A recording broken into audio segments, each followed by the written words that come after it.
নামাজ পড়ে টিভি দেখতে শুরু করেছি, আমরা নামাজ পড়ে আসলাম, টিভির সামনে বসে চা খাচ্ছি। এরকম নীতিগুলো আমাদের পারেজ।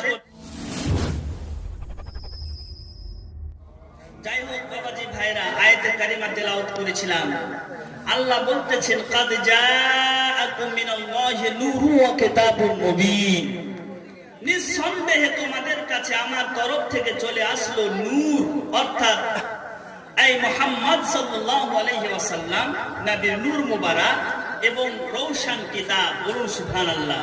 আমরা কিতাব পেয়েছি, আমরা নূর পেয়েছি, মানে নবীকে পেয়ে গেছি।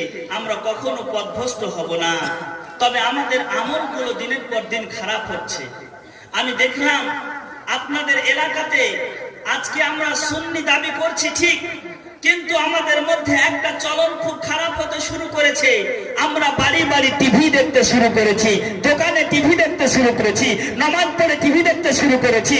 আমরা নামাজ পড়ে আসলাম, টিভির সামনে বসে চা খাচ্ছি। এরকম নীতিগুলো আমাদের পারেজ করতে হবে। কারণ টিভি দেখা, আপনার গান শোনা, টিভি দেখা হারাম রয়েছে। আপনি নামাজ পড়ার পর এসে মুখে দাড়ি ছেড়ে মাথায় টুপি দিয়ে চায়ের দোকানে আপনি বসে বসে কেমন করে আপনার লজ্জা হয় না? একটু লজ্জা করা উচিত। আপনি টিভি দেখছেন, আপনার নামাজের নেকিটা আপনার শেষ হয়ে যাবে, আপনার নামাজটা, আপনার পড়াটা বেকার হয়ে যাবে। ও বেরাদার, এটাকে পারেজ করার জন্য কিছু লোক মনে করে কি যে টিভি না চালাতে গেলে চায়ের দোকানে বিক্রি বেশি হবে না। মাজাল আস্তাগফিরুল্লাহ।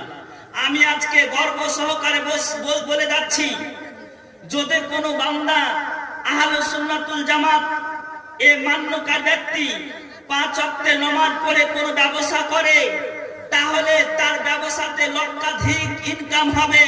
তোমার চায়ের দোকানে টিভি যতক্ষণ তুমি চালাচ্ছ, এটা আপনার গায়েব আনা থেকে, গায়েবের তরফ থেকে, অদৃশ্য থেকে কোনো রকম মাদাদ আসে না।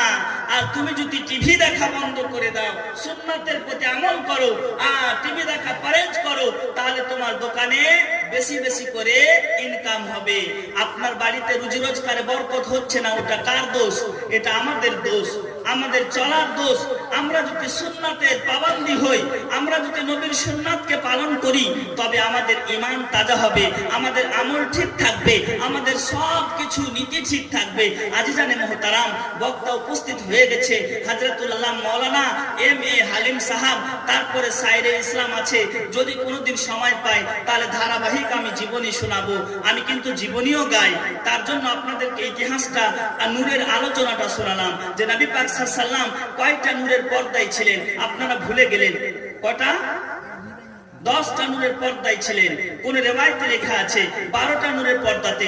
নবী আমার 10টা নূরের নদীতে গোসল করলেন, আল্লাহর কাছে বিভিন্ন ধরনের ফায়দ পেলেন। আল্লাহর হাবিবকে বলতেছেন, আল্লাহর হাবিব জিবরিল আমিনকে বলতেছেন, কাম উমারাকা ইয়া জিবরিল, জিবরিল তোমার বয়স কত?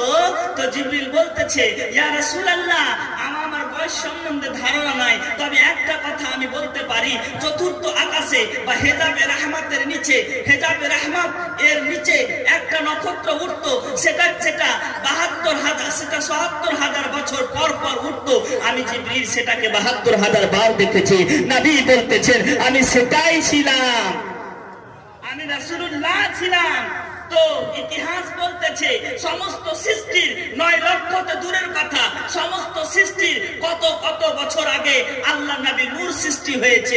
এবার আপনারা বিবেচনা করুন, এবার আপনার নবীর নূর সর্বপ্রথম হয়েছে।